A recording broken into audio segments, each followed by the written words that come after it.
you're willing to, but you're also welcome to keep it off if that's what you prefer. And finally, as any questions come up, please just go ahead and write them directly into the chat. We'll do our best to get to every question by the end of the session. But by writing them into the chat, there's also an opportunity to have a back and forth with some of the panelists if they're willing, or with other students who might have some insights to share there as well.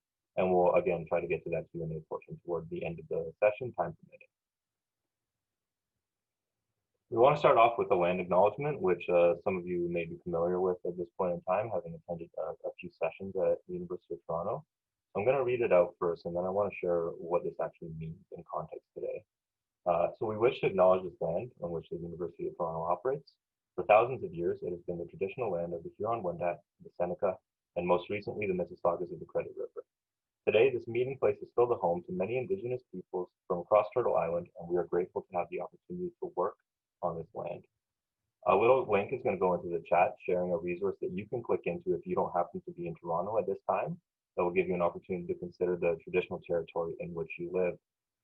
But I want to connect this a little bit more to the conversation that we're having today. And for those who might not be aware, today is also Orange Shirt Day, which is a day that's dedicated to the ongoing conversations about reconciliation regarding residential schools and the residential school program that displaced many Indigenous children. And it's also an opportunity to take an anti-racism and an anti-bullying stance. So there's another link that's going into the chat, which I encourage you to click and look into this a little bit more deeply. But for us today, when we think about the fact that Indigenous children were taken from their homes and forced into residential schools, by contrast, we have a very deep privilege to often choose where we attend school, choose what we study. And this is even more exacerbated by the fact that software in particular is a field that's increasing the ability and availability for anybody to pursue education in their own homes. Software really has broadened us to learn from wherever it is that we sit. So I just encourage you, as we step into this conversation today, around this field in particular and how it impacts you, to reflect on who does get a say, who doesn't get a say, and how this might influence other people differently.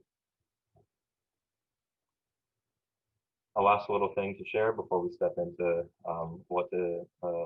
before we share some information about our panelists. What you can expect today is some real stories about what it's like to work in software from alumni, some honesty about what is good, what is bad, what is ugly, what is difficult, insights into how the industry is changing, not just in terms of what jobs are available, but some of the aspects about the culture of the industry and what you might expect on a personal level. And ideally as well, connecting with other students, connecting with our alumni and exploring opportunities that you might take coming out of this session today. What this isn't is interview prep. What this isn't is cracking the code interview. And there are many places where you might find that kind of resource, and we encourage you to check out the Engineering Career Center and other places like that. But we really want to dive into the heart of what it is to work in software in this conversation with our panelists and offer something a little bit different from what you might expect. So today's agenda, as you see here, we're going to break up our panel into two portions to give you that opportunity to connect with other people in a breakout session. And coming out of the panel, we'll also try to have another breakout session again if time permits. But I want to take this moment to just do a quick introduction of our three panelists who you will hopefully already be seeing on the screen. And I'll do an introduction and then invite each of our panelists to say hi and just tell us where they're joining us from in the world today. So I'll start with Jaquelyn, who is a user experience designer at TD Bank, and interestingly enough, uses principles from psychology, engineering, and design to better understand how people interact with physical and virtual artifacts. So really kind of a multidisciplinary bag there, which I think will be a theme that we see. Jaquelyn holds a Bachelor of Applied Science in Industrial and Systems Engineering and a minor in Engineering Business from the University of Toronto. And during her time at UT, was deeply involved in Ilead, WISE, and a handful of other exciting organizations. So Jaquelyn, invite you to say hi and let us know where you're joining from. Hi, everyone. I'm Jaquelyn. It's very nice to meet you all, and I'm calling from North York, Ontario. Great, not too far from us either. Not too far from home, if you will. Yeah. Great, excited to have you here. Mohammed, I'll introduce next, is a software engineer at Instagram, and I know there are a lot of folks who are kind of curious about what it's like to work in one of the big Silicon Valley tech companies. And Mohammed works on Instagram Threads, which is a standalone app specifically for keeping in touch with close friends. So Mohammed graduated from U of T in 2019 and also graduated from the Industrial Engineering program, having taken many Ilead courses as well. So Mohammed, I invite you to say hi and let us know where you're joining from. Hey everybody, I'm Mohammed. I'm calling from San Francisco, California. Right. And finally, Mehran is a electrical engineering grad, so the first one who is a little bit different from the other two. Product lead at UNICEF Innovation, and in his role as product lead, he's creating cutting edge projects on the Ethereum and Bitcoin blockchains so that UN agencies around the world can use blockchain and cryptocurrency technologies effectively and seamlessly. And he also has spent much of his time since graduation specializing in blockchain, and in his previous role at Deloitte was actually responsible for scaling the blockchain practice. So a final invitation to say hi and let us know where you're joining from. Cool. Hey everyone, my name is Mehran. I'm calling in from New York, but I'm actually born and raised, and I went to school and I worked in Toronto. So very deep roots in that city. Awesome. Thanks for joining us. So at this point, I'm going to drop my screen share and we're going to dive right into some of the questions for the panel. And the first one that I want to pose right off the bat, just to dive into kind of what sparked this journey for you folks. For Mehran and for Mohammed, tell us about the moment that you decided to pursue a career in software. Maybe Mehran, we'll start with you. Sounds good. So, I was one of those kids where my parents always told me to pursue what you like, as long as it's in the science and math world. And so pursued engineering. I did have an affinity for, I guess, physics and math. So I did electrical engineering for my undergrad. And I actually did a first year course, I think like a lot of you, in programming, and I got completely dismantled. I finished the class initially with a 35, and I was like, you know what, screw software, is totally not for me. I avoided it, where I could. I did electrical engineering, so there were some classes where I had to take software. But it was not until I did my internships at Hydro One and Advanced Micro Devices, or AMD, where I started realizing, like, if I wanted to make an impact as a young person in the workforce, a lot of the people that I work with are looking at people like me to code or do something technical. So that was kind of one really quick thing that I learned working a few internships. The other thing that I learned was coding doesn't necessarily imply the stuff that we learn in school. It's a bit broader than that. You can build products, you can build websites, you can build mobile apps. And so I think, through the internships and through some independent research, a little bit outside of school, I was like, oh, you know what? I can pursue a career in software.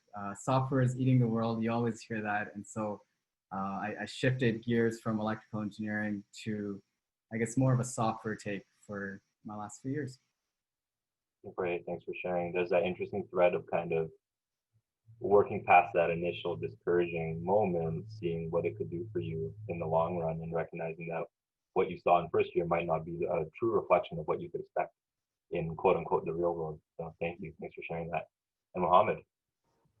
Cool, thanks for passing it off to me. So I'm gonna first give you background and then tell you a story. So the background is that growing up in a household of like Southeast Asian descent, my parents were like, especially my mom was like, you have to become a doctor. So I decided to be a rebel and become an engineer. So yeah, like what happened is that I kind of just jumped into engineering because I didn't really want to become a doctor. So I was a track one, and as we all know, track ones don't know what's going on at all, and they don't know what they're gonna do. However, over the course of like my undergrad, there was this one NSI 1T6 by the name of Shams, who I would talk to pretty regularly, and he became sort of my friend and my mentor. And he actually founded a company, and his company got acquired, and then he worked for the company that it got acquired for, and it was a tech company. And so he always like encouraged me to learn how to code. And so after the summer of second year, I really tried to hustle hard, and I finessed my way into working at a startup as a software engineer. And like the way it had worked is that I talked to the co-founders and I was like, yo guys, hire me please. I'm cool. And they're like, are you cool? And I'm like, yeah, I'm cool, don't worry. And they're like, okay, cool, we'll hire you. So basically that's like roughly what happened. And so I go into this internship with like no real software experience, kind of confused, but I'm like, okay, I can probably figure it out. And my first week of work was like really disorienting. I'm like, I don't even know what's going on. And I'm like, okay, this is kind of cool, I guess. And legit, like the second week of school, the second week of work, what happened is that the CTO, who was my manager at the time, and the CEO brought me into a room, and they're like, yo, you're not doing so well. We don't want to ruin your summer, but you need to like put your head down and like get work done. And that kind of destroyed me, because like I had never reached this sort of like level of like existential threat whereby like my work was basically like being threatened to be fired without actually being threatened. And so basically in reaction to that, I kind of like looked inward, and I kind of just like spent the rest of the summer going to work, putting on headphones in the morning, saying hi to everybody, putting on headphones in the morning, putting my head down, coding, going for lunch, then putting my headphones on and coding a bit more. And like in the beginning, I kind of just hated it, because I was like, this is so annoying. Like I really want to be in charge and like involved in other things. But over the course of the summer, something started to click. There was something really magical about like going to work and having nothing, and then at the end of the day having something. And that sort of like progression of going from nothing to something repeatedly every single day and methodically going over it was something that was super addicting. And so after that summer, I was like, okay, cool, let me give this its fair shot, because it seems like something that's interesting. And I wonder what it looks like in a company that's not super dysfunctional. And so that kind of was, I think, the spark for me, which caused me to kind of pursue and like explore more in this area, and ultimately get interested enough to like work here full time. Nice, thank you. Yeah, a couple of things really stand out there. One is that you had this wake up call sort of moment, and that was in some ways perhaps common with Mehran's story. This moment where things didn't go as you expected them to, and find a way through them. But it also really struck me that you were building towards something. There was almost something to prove in a certain kind of way, and that afforded an opportunity of itself as well. So that's great. Thank you for sharing. I wanted to switch gears a little bit, and I have a question to pose for Jaquelyn. We heard in your intro that you kind of marry some different principles in the nature of your work, and the question for you is, what steps do you find that you need to take in order to actually understand or connect with the people who are ultimately going to be using your services or your products? Yeah, this is such an important question. I think that not enough people are asking this. So there are two things that I want to describe to you today. The first one is something that doesn't depend 100% on you, but you can be an advocate, which is encouraging or pushing for user research. So what user research means is doing proper research or structure in a structured way, finding information about who these users are. And this doesn't mean just demographic information like age, gender, or whatnot, but it's about how do they interact with systems in their day-to-day, in what context, what problems are we really helping them solve with the software we're making. So of course that takes time and money. So that's why sometimes companies are not really willing to do it or invest the time to get to know users that way. They just wait to hear back in the feedback surveys and whatnot. So I leave that there for you to do as you can. But something that is more within each of our individual controls is understanding the importance of accessible software. So what do I mean by that? We think that many times we're designing for ourselves, or we're building software. If I can see it, everyone can see it. If I can find it, everyone can find it. But it's not always like that. There are people that use assistive technology to navigate a website. There are people that, maybe have certain limitations when it comes to moving their mouse around or even tapping on a screen. So being aware of how the human body deteriorates over time, it doesn't mean only that it happens to those who are born in a certain way. Actually, a small story here is I was recently working on a project that I had to learn how to design for seniors. And I learned that the three main things of a human body that deteriorates over time when it comes to interacting with digital products is our eyesight, our memory, and our dexterity. So by the time, like when we're in our 20s, our eyesight is already deteriorating. So probably when we're 40, we'll need extra assistance, glasses, or changing the. So being mindful of these things is really important when it comes to thinking about what software we're building for whom. So those are the two things: user research and accessibility.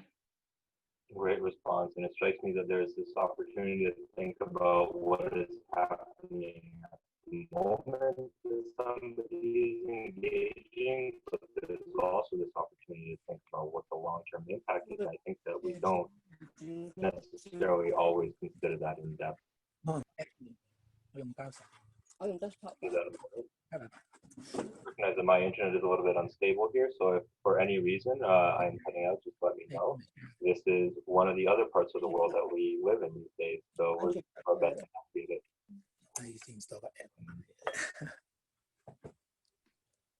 I'm just going to go ahead and shift over to another question that I wanted to dig in based on a bio, and this one is from Mehran. And we heard a little bit about you scaling your the blockchain practice at Deloitte, and wanted to dive into that a bit more. What are some of the steps that you've taken to showcase leadership in the workplace, even as a kind of early to mid-career individual?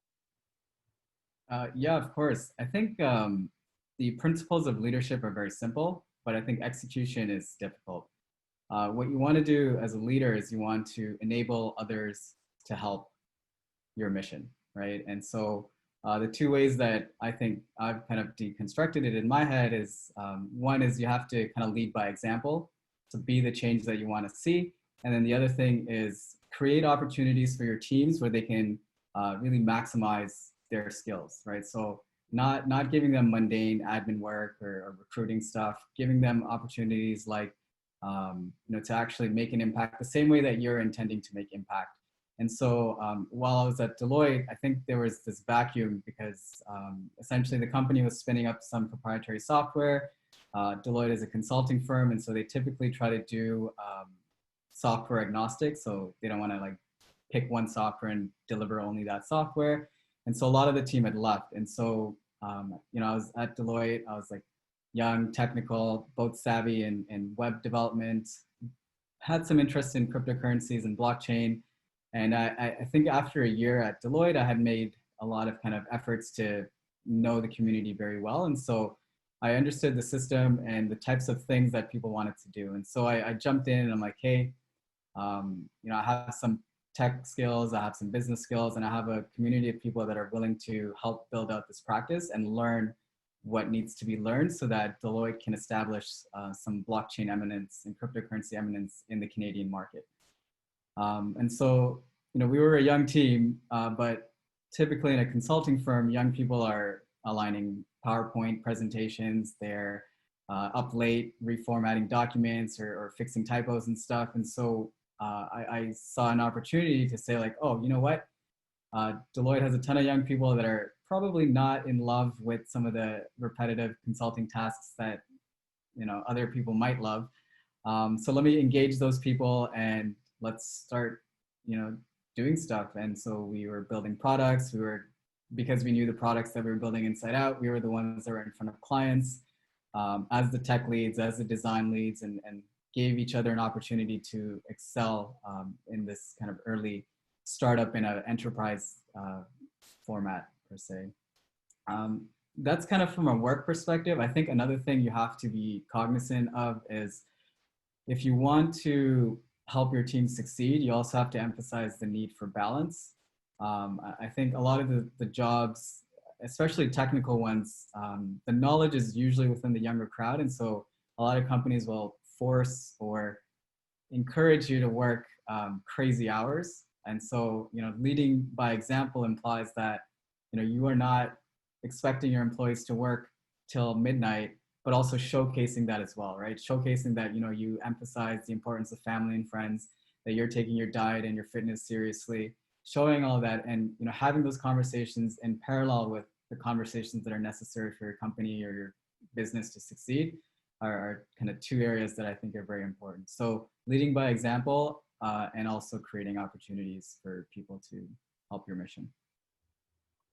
Thank you. Yeah, some great nuggets of wisdom in there. And what really stands out to me is you saw what was going on. You were kind of able to observe what was happening and raise your hand at the right time and say, here are opportunities that I want to create not only for the business but also for myself to grow. Here's who I'm going to bring along with me. And there's something kind of really incredible about being able to see that opportunity and act on it and not be willing to just fit into the mold of the early career Deloitte person who's going to be reformatting PowerPoints and aligning documents for time and time. Cool. Thank you. I think a key thing I just want to quickly end on. I don't think I'm a good programmer or business analyst or whatever by any means. I think I'm like decent enough in all these skills where I can kind of talk the lingo and enable others to do the same. And so you guys will all run into points of inflection in your careers where you're like, I don't know if I'm good enough, but I'm going to take that leap anyways. And so that's what I did, and it paid off tremendously. And so, you know, sometimes they're obvious, sometimes they're not, but definitely look out for that in your careers. Great advice. Thank you. I recognize that we're a little bit over time in terms of our ideal schedule, so I'm going to challenge Jaquelyn and Mohammed for this next question to keep it to a very tight 30 seconds, and then we're going to dive into some breakout groups. So the question is, what is one thing that you do personally to keep the human side of things, in quotes, in mind, in such a technically focused field? So 30 seconds, let's start with Jaquelyn.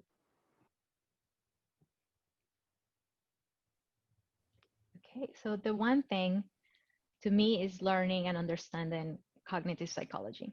So humans, we evolve over time, but our brain hasn't really changed that much for many years. And there is a lot of research that can be very valuable to understand what we're designing for, what we're building, and what are we expecting from people. Are we expecting them to remember a super complicated set of rules in their password, or are we really helping them recognize and giving them tips to then find the way forward when they're using these products or services? So understanding that, like, it's like background on how humans work and how the brain works is, to me, the number one thing to do to keep humans at the center. Nice. Thank you. And Mohammed? So just to be quick, let's do this. I think the most important thing for me is starting at home. So recognizing that like software is built by teams of humans and making sure that the human element is always preserved, especially during COVID, because of the fact that like everybody's super far away. We all feel super isolated. And so a lot of what I've been doing to focus on the human element has been trying to bring my team together, because my team is filled with introverts who may not be wanting to like have a lot of like hangouts. And so one thing that I do specifically is that I set up this one-on-one roulette where every 2 or 3 weeks, I pair two people from our team who may not work together, and it helps build these like bonds and between people and really maintain that we are a group of people building something for a higher purpose. Awesome. Great insights from both of you. At this point in time, we're going to step into some breakout sessions, and this is an opportunity to connect with other students, to share what really has come out in the conversation so far. And we have a couple prompts here. The first one is share your name. That one's pretty easy, hopefully. And hopefully the second one is easy too. The second prompt is, what have you heard so far that has inspired you or sparked your curiosity? So in a moment, we're going to go off into breakout groups of about 3 or 4 people, and you'll have a chance to have a 5-minute conversation with some other folks around this topic. Okay. Hopefully that was an opportunity to connect with some new people, a chance to chat about what was interesting so far, and I know that there were some people who came back into the main room, and we were able to have a bit of a conversation around how software can be applied in different places rather than thinking about software as kind of the core industry that you're going into. So that was another interesting discussion here. We're going to step back into the second half of our panel here, and it'll be a little bit of a shift in tone. The first question that I want to pose for Mohammed and Jaquelyn is around kind of questions that are coming up often in the media and that we're seeing with the social dilemma on Netflix and things like that. There are lots of ongoing conversations about the ethical and equitable use of software and the internet, of course. And these conversations include concerns around privacy, governance, access, things like that.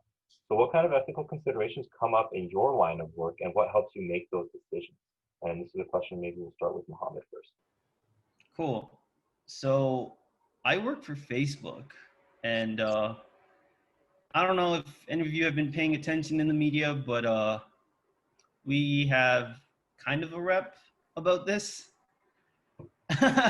and it's a lot. And so instead of kind of talking about this broadly, I want to be more specific and talk to you about an example in our work. So within Facebook, I work for Instagram. Within Instagram, I work for a team called Instagram Threads. Instagram Threads is a standalone app made by Instagram. And one of the sort of hallmark features of our app is something called status. And status is like, I don't know if any of you know what MSN Messenger is or AOL is, but like way back in the day, you used to log into your computer and be able to chat with people. And part of that was you could write a status, which is like an update of like what's going on. So maybe it might be like feeling happy or, oh, today's test was super hard. And so we have a feature called status where you can put an emoji and some text. And with status, typically what we see is that a lot of people use status as a lightweight way of connecting to their close friends. And so a lot of the content of statuses is very, very sensitive. And so as a team, we want to build status in a privacy first way. And so the way that we actually do that is that we ensure that we don't actually store any information that we shouldn't be storing for longer than when we should store it. So for example, we have a data retention policy, which means that like all statuses need to be deleted within 30 days. And so that's one really huge piece. Also, a part of status, we have something called auto status, whereby we take signals from your phone and use them to compute statuses. And so one of the signals that we use is your longitude and latitude, but we never store it. We just use it to compute the signal, and then we don't store it and we like delete it. And so when we are designing features and when we're building features, privacy is embedded in the process. There's a privacy review that we have to go through. There are like ethical considerations that we think about as a team. And so a lot of it has to do with like the awareness of this being an issue. And when we're going about building products, making sure that we're voicing our concerns and like caring for the people who we're building for. Great, great. And Jaquelyn, same question for you. I know you're in a slightly different field, but in a banking institution, a lot of the same considerations will come up. Yeah, for sure. And I think that this is one of those that there are many situations in which we can find ourselves in a gray area. And when Mohammed is talking about, discussing with the team the ethical consideration and speaking up any concerns, that's absolutely my number one rule to do, because a lot of industry, I have been fortunate to work in regulated industries, which is in healthcare and finance. Like there is a lot of layers. We have a legal team that reviews everything before anything goes out in the world to the world. I'm not sure if other software industries also have those forms of or processes to regulate privacy, security, and data that way. But to me, ethics when it comes to software is beyond the data privacy, but it also has to do with potential risks. When we're creating something, is there a chance to lead someone to a loophole that then there might be, I don't know, medicine potentially given to the wrong person because of how the information is displayed and it was interpreted differently or wrong. So there are a lot of considerations to keep in mind, and my approach to make sure that I'm doing what is ethical is always asking questions and understanding where are people coming from? Why do they think one way is better than another? And then from there, breaking it down into like almost like a risk spectrum. Like, would it harm someone, or what is the people like risk and what is the business risk? And then always bringing it up to those who may not be aware of it. There are situations that it ends with being like, okay, business, this is the risk. You have to accept it to move forward. It's not what we recommend. And they're okay with that because it's a low risk. Other times it has to be like, we cannot go live with this. We have to go back to the drawing board. So everything is always changing, and it's very contextual. But one thing that I will encourage all the attendees here is that when you're looking to join a company, look up their values. because when things get hairy, we go back to like, what are the company values? And that's something that you can bring up too in the conversations. Like, I feel like we're deviating from the value of blah. Let's reconsider how we're thinking about this. It's something we can hold the business and everyone in the team within the company accountable for. So when you're reading these values, think about your own personal values, because if they're not aligned, you know that there may be situations where you cannot really be true to yourself and be true to what the company believes in. So that's something to keep an eye out on.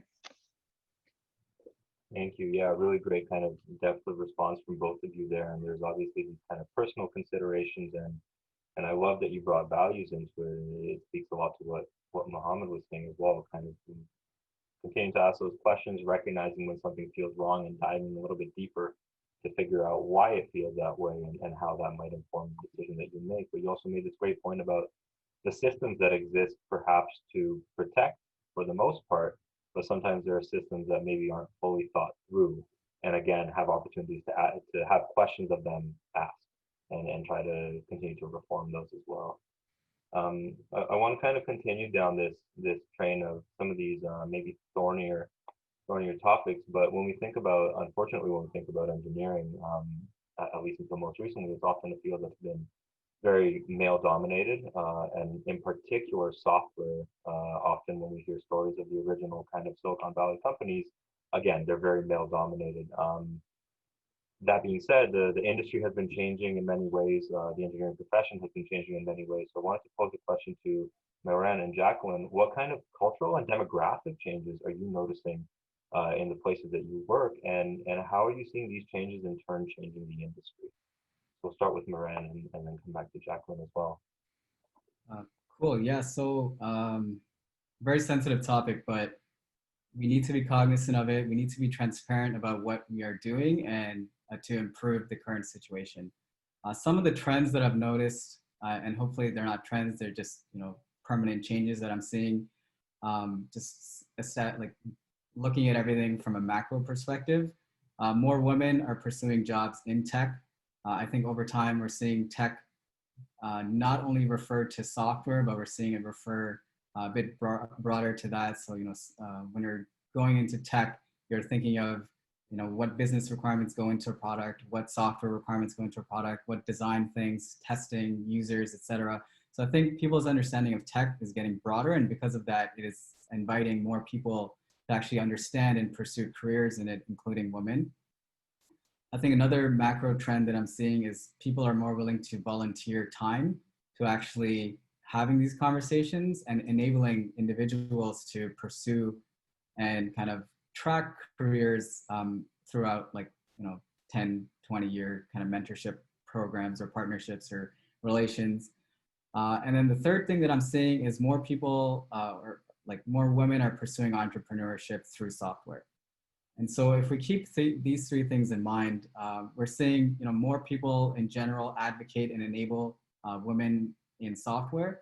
We're seeing more mentorship kind of pop up, whether it's online or in person, between women and these people that are currently dominating the software industry, so that they can at least play a larger role much quicker than what's traditionally thought of in a software career.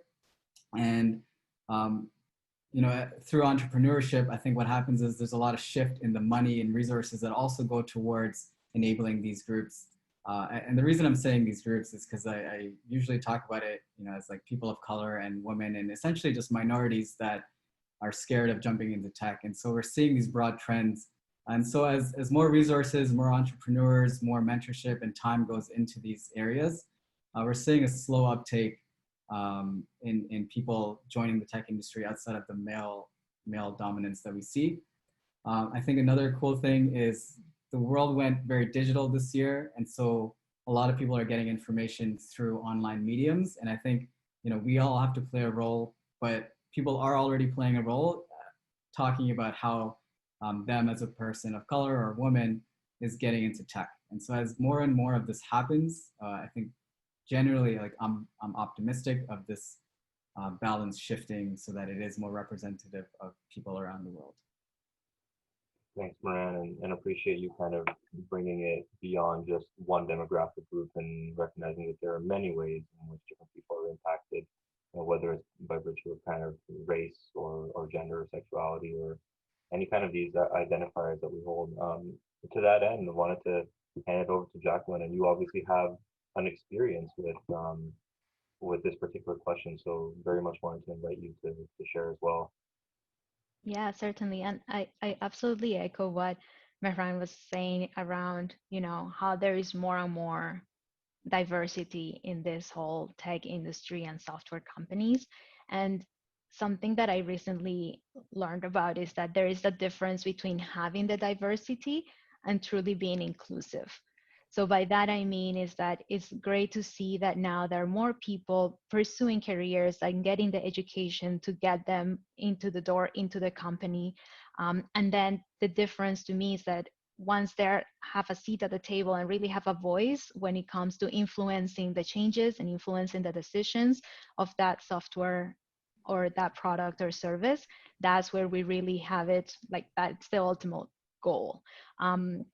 Of course, the whole diversity and how different voices are heard in different companies, it varies. There is no one size fits all. There is no, oh, this company has it figured out, whereas that one still has work to do. I think they all have work to do.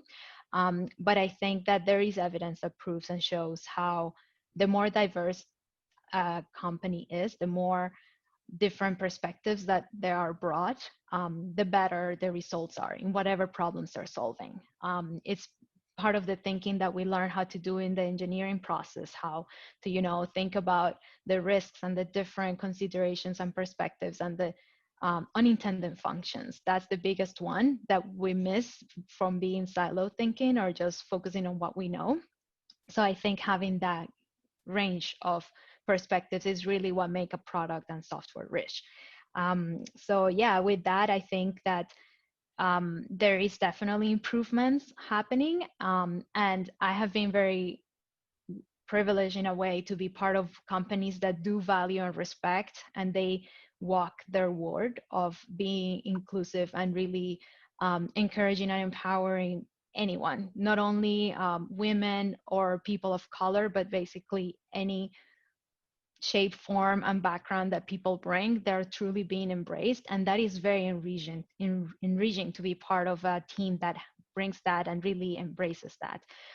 So as always, when you're thinking about joining a company, think about what you value, what is good for you, and then once you're there, don't be afraid to challenge the status quo, because if company wants to keep growing and keeping up with the times, then it's worth asking the questions and pushing them to be better.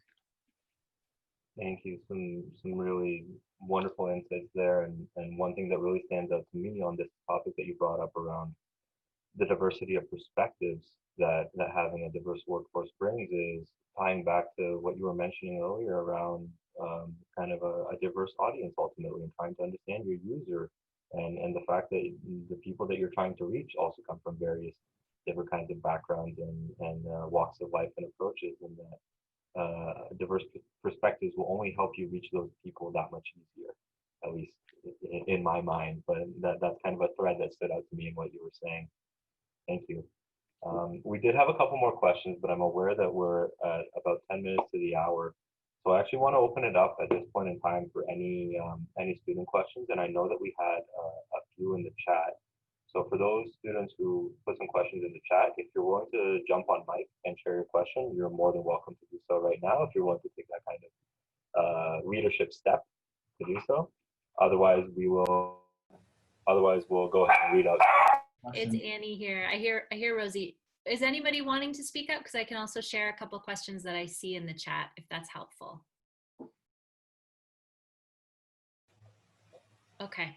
Well, maybe there's a question. There's two questions, and I'm going to combine them, and they both sort of relate to getting prepared for a career in software. So one relates to gaining more experience in programming, and one relates to like, were there specific courses that you most highly recommend? So I'm wondering, kind of a question for you that's about, while while in your undergraduate degree, what were some of those things that you did or courses that you took that you felt really prepared you for a career in software? So I think one thing I can talk about, maybe not very closely to, but what I've seen in the industry, a lot of people have this kind of regimented process to follow before they pursue software interviews. One is reading the book, Cracking the Coding Interview. And the second one is to attend a ton of hackathons and build things during their undergrad, after, over the summer. There's a ton of online conferences right now. And so actually putting your software skills to work. I see that someone did reference like algorithms and data structures. That's going to be covered by the book that I mentioned, Cracking the Coding Interview. And then hackathons allow you to kind of get an understanding of how it is to work in multidisciplinary teams to build something that people can use. And I think if you kind of focus on that during your undergrad and after in the summers, it'll really take you super far in the software industry, at least cracking that first job experience thing. The other thing that hackathons are very valuable for is you get like a firsthand experience to see that software is not the only thing required to build a product. And so you'll see like the business aspect of it, you'll see the design aspect to it, you'll see the industry knowledge that's required. So, I work at UNICEF and I work with people that are on the ground doing work with children to get inputs for stuff that I build, right? And they don't know how to code, they don't know how to do design, but they have very valuable insights that then contribute to product design. And so hackathons are a quick way to get that perspective over a weekend. Okay, fantastic answer. I wonder, the other question in the chat, and then maybe we can open it up again, comes from Kobe, and it's a question about how is user experience data collected, and maybe a reference to what you were saying, Jaquelyn, about kind of the psychological understanding. But do any of you have anything more to say about how user experience data tends to be collected for people who want to understand that better? Mm-hmm. Yeah, that's a great question, because there are a lot of layers and types of data. So when people are brainstorming, coming up with concepts on the software, then there could be, as is mentioned in the question, user groups, usability testing, and just basically looking at feedback from a prototyping state. But once things are live, and I'm pretty sure Mohammed has a lot of experience on this, because I assume Instagram and Facebook, they're all over this, is tagging and just understanding the path users take. Where do they stop? Like we can understand what is making sense when they're going back and forth, what is causing confusion. So depending on where we are on that whole process or stage of that software, there is different types of data that we can collect. And those are all done by doing research or getting analytics and doing those type of information. But the other one that I mentioned is the whole understanding cognitive psychology and how the brain works. So for that one, if you're interested into learning more, there are quite a lot of books and resources that you can like read about and learn more. I can put a list together, but the one that comes to mind that I really liked is The Designing of Everyday Things by Don Norman. That book touches on a lot of both physical and cognitive aspects of humans that is good to keep in mind when we're thinking about designing and creating products for people.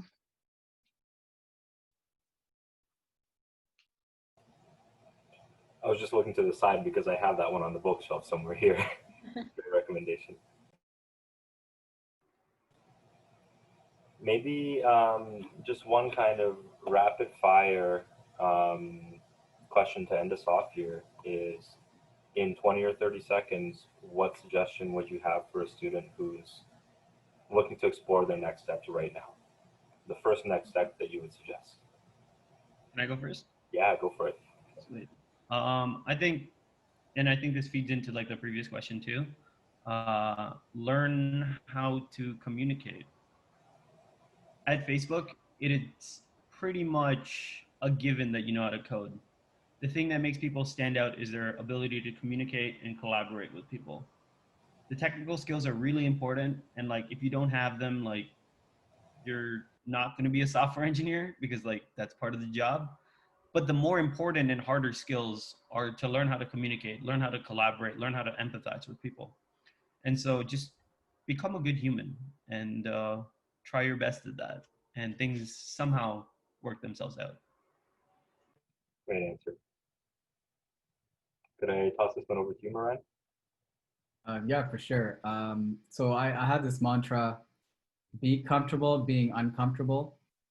So whether it's trying something new, thinking that the challenge is too big, whatever it is, like you got to dive in. I've applied this to a lot of different things. Communication is very big in the way that my first coffee chat with someone, I was wearing a suit and I was sweating through it because that's how nervous I was. But when you get comfortable getting uncomfortable, you start like mastering yourself, and then you can apply yourself in kind of any context, whether it's having a conversation with someone, whether it's tackling a very complicated software problem. It's something that I wish I learned earlier. I'm still learning how to do it. This is why I do these types of talks. This is why I try to meet new people every week. Just pushing your boundaries, and I think you can really push who you are as a person if you kind of establish that mantra. Okay, thank you. And Jaquelyn, to round us off. No pressure. Those are really good ones. And I definitely support them. And if I were to add one more to round it up, is keep learning about yourself. I feel like there is a lot of noise and distractions in the world. And once we're immersed in the day-to-day, it's really easy to just keep following and doing and forgetting about our being and why is it that we're doing this, what are we passionate about, what are our values. So staying true to ourselves, taking that moment to pause and reflect and making sure we're still being honest to us, is really important, and it will keep us motivated and positive to do the best we can in everything we do.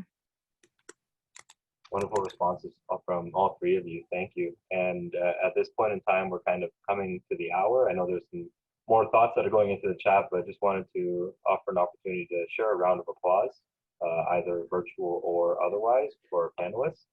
And you can do so with your reactions or like this. So thank you. Thank you for the wonderful answers, the kind of the richness and the depth of your responses, and the willingness to open up and share what it really is like to work in this industry and some of the things that you might not get to see otherwise.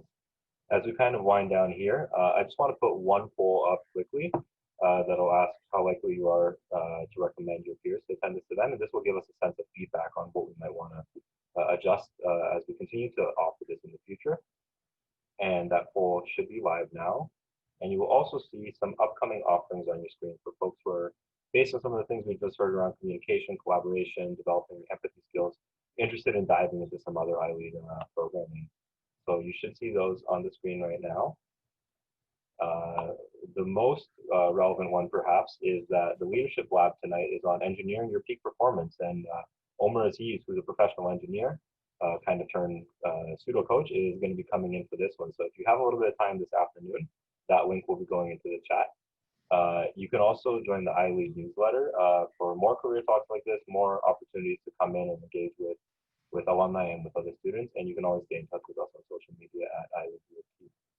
So just going to let that poll run for a few more moments, but this brings us to the end of our hour.